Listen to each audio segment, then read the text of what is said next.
Hello friends, welcome to law academy. मैं नितिन कुमार एक बार फिर आपके सामने हाजिर हूँ नए टॉपिक के साथ। हम इकोनॉमिक्स के पंचवर्षीय योजना यानी कि 5 ईयर प्लान्स के बारे में बात करेंगे। बहुत ही महत्वपूर्ण टॉपिक है, इसलिए आप इस वीडियो को ध्यान से देखिए। चलिए शुरुआत करते हैं। जो पंचवर्षीय योजनाएं हैं यानी 5 ईयर प्लान्स है, इसके बैकग्राउंड को देखेंगे, यानी कि इसे लागू करने का क्या पर्पस था और क्यों इसे लागू किया गया, इस सभी के बारे में बात करने वाले हैं। चलिए, पंचवर्षीय योजनाएं हर 5 वर्ष के लिए केंद्र सरकार द्वारा देश के लोगों के आर्थिक और सामाजिक विकास के लिए शुरू की जाती है।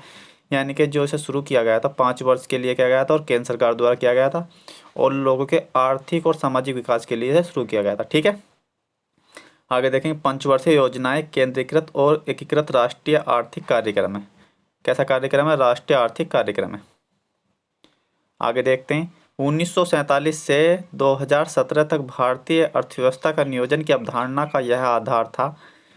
इसे योजना आयोग 1951 से 2014 और नीति आयोग 2015 से 2017 द्वारा विकसित, निष्पादित और कार्यान्वित की गई पंचवर्षीय योजनाओं के माध्यम से किया गया था। ठीक है।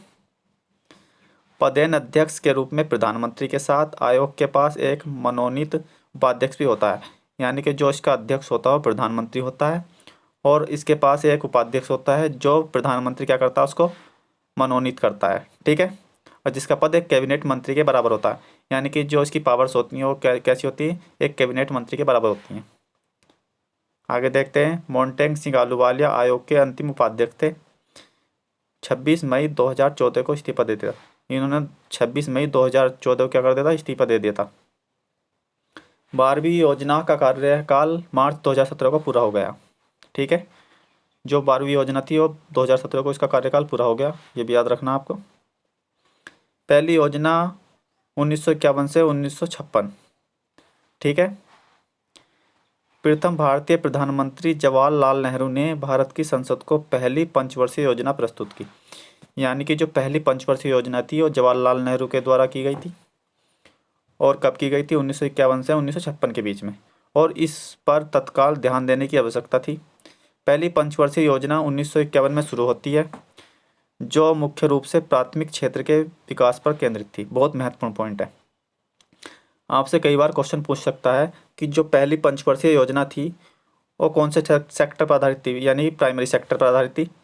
आपको याद रखना, जो प्राइमरी सेक्टर है इसमें कौन कौन सी चीज़ें आती हैं, जैसे कृषि वगैरह प्राइमरी सेक्टर में आती हैं। ठीक है। पहली पंचवर्षीय योजना कुछ संसाधनों के साथ हेरोड डोमर मॉडल पर आधारित थी। आपको याद रखना, बहुत महत्वपूर्ण है। कौन से मॉडल पर आधारित थी? हेरोड डोमर मॉडल पर आधारित थी। ठीक है। इस पंचवर्षीय योजना के अध्यक्ष जवाहरलाल नेहरू थे और गुलजारीलाल नंदा उपाध्यक्ष थे। बहुत महत्वपूर्ण है। जो अध्यक्ष थे वो जवाहरलाल नेहरू, हम पहले बता चुके हैं। प्रधानमंत्री क्या होता है? इसका अध्यक्ष होता है, और उपाध्यक्ष मनोनीत करता कौन? प्रधानमंत्री। गुलजारीलाल नंदा थे उपाध्यक्ष। प्रथम पंचवर्षीय योजनाओं का आदर्श वाक्य जो था, कृषि का विकास। हम पहले ही बता चुके हैं, जो प्राइमरी सेक्टर है वो कृषि में आता है, और कृषि का विकास इसका क्या था? उद्देश्य था। राष्ट्र के विभाजन, द्वितीय विश्व युद्ध के कारण उत्पन्न विभिन्न समस्याओं का समाधान करना था। इसके लक्ष्य देखते हैं। लक्ष्य क्या था इसका? लक्ष्य वृद्धि दर जो थी इसकी 2.1% थी। वार्षिक सरल घरेलू उत्पाद यानी कि GDP वृद्धि थी। प्राप्त वृद्धि दर जो थी वो थी 3.6, यानी सफल रहा।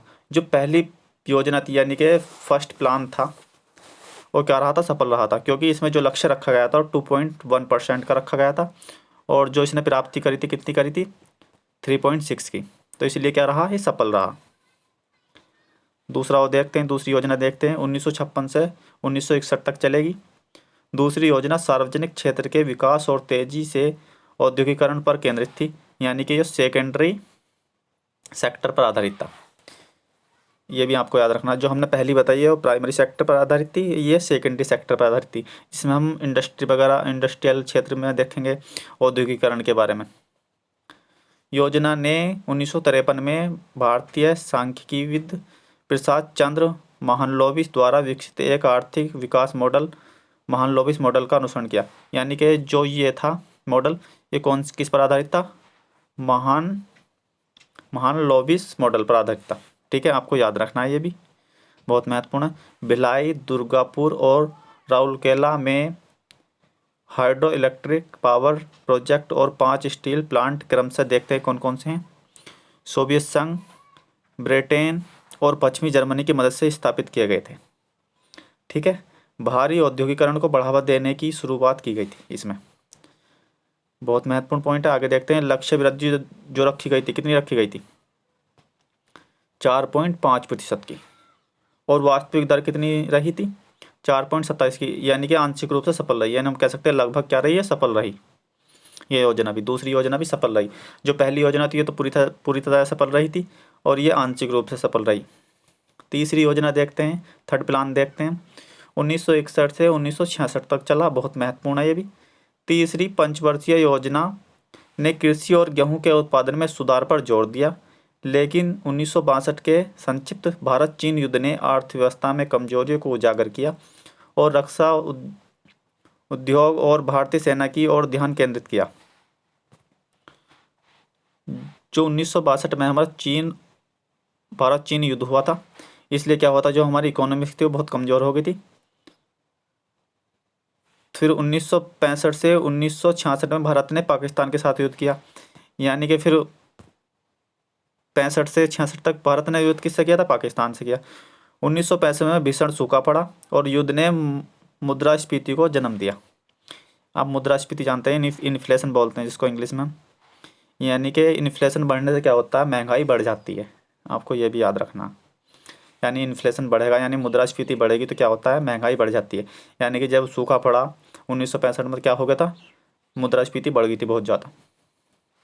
रुपए का मूल्य पहली बार 1966 में अवमूल्यन किया गया। लक्ष्य वृद्धि दर जो थी, देखते हैं कितनी रखी गई थी? 5.6%। और लेकिन कितनी हुई है? वास्तविक कितनी थी? 2.4%। तो क्या हुआ? ये पूरी तरह असफल रहा, ये प्लान पूरी तरह क्या रहा? असफल रहा।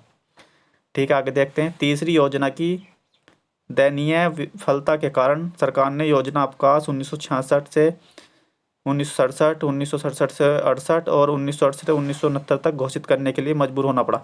यानी कि उन्होंने क्या बनाया?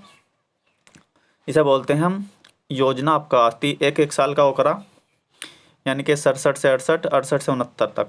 यानी 66 से पहले 67 चले हम, 67 से 68 तक चले, फिर 1968 से 1969 तक, यानी एक एक साल की योजना बनाई। और फिर क्या होता है? इस बीच की अवधि के दौरान 3 वर्षीय योजना तैयार की गई। इसे क्या बोल लगा? 3 वर्षीय योजना। 1966 से 67 के दौरान फिर से सूखे की समस्या उत्पन्न हो गई। कृषि, इसकी समृद्ध गतिविधियों और औद्योगिक क्षेत्रों को समान प्राथमिकता दी गई। भारत सरकार ने देश के निर्यात को बढ़ाने के लिए क्या किया? रुपए का अवमूल्यन घोषित किया। बहुत महत्वपूर्ण पॉइंट है। आगे देखते हैं फिर चौथी योजना देखते हैं, यानी फोर्थ प्लान। 1969 से 1974 तक था ये। आपको कितना याद रखना, कभी पूछ सकते हैं। और किसमें क्या हुआ ये भी सब आपको याद रखना है। यह स्थिरता के विकास और आत्मनिर्भरता की ओर प्रगति पर केंद्रित गॉडगिल फॉर्मूले पर आधारित था। ये किस पर आधारित था? गॉडगिल फॉर्मूले, यानी गॉडगिल प्लान, उस पर आधारित था। इंदिरा गांधी सरकार ने 14 प्रमुख भारतीय बैंक को देख लेते हैं कौन कौन सी, बहुत महत्वपूर्ण। Allahabad bank, bank of Baroda, bank of India, bank of Maharashtra, central bank of India, Canara bank, देना बैंक, इंडियन बैंक और overseas bank, Punjab national bank, syndicate bank, UCO bank और यूनियन बैंक और यूनाइटेड बैंक ऑफ इंडिया। और भारत में हरित क्रांति, उन्नत कृषि, इसके अलावा पूर्वी पाकिस्तान, अब जो बांग्लादेश की स्थिति 1971 के भारत पाकिस्तान युद्ध के रूप में विकट होती जा रही थी। बांग्लादेश मुक्ति युद्ध ने औद्योगिक विकास के लिए निर्धारित धन लिया था। ठीक है, 1971 में बांग्लादेश का उदय होता है, किसने किया था? इंदिरा गांधी सरकार ने किया था। और 14 राष्ट्रीय बैंकों का राष्ट्रीयकरण किया था। हम बता चुके हैं कौन कौन सी बैंक है, एक बार आपको देख लेना, कभी पूछ सकते हैं कौन कौन सी बैंकों का राष्ट्रीयकरण किया गया, तो इसलिए आपको ये भी बैंक एक बार याद रख लेनी है ध्यान में। इसके लक्ष्य की बात करते हैं, क्या लक्ष्य था इसका? लक्ष्य वृद्धि दर जो थी 5.6% थी, लेकिन वास्तविक विकास दर कितनी थी? 3.3% थी। क्या रहा? ये पूरी तरह असफल रहा। ठीक है, आज की वीडियो हम यहीं समाप्त करते हैं। जो पाँचवीं पंचवर्षीय योजना है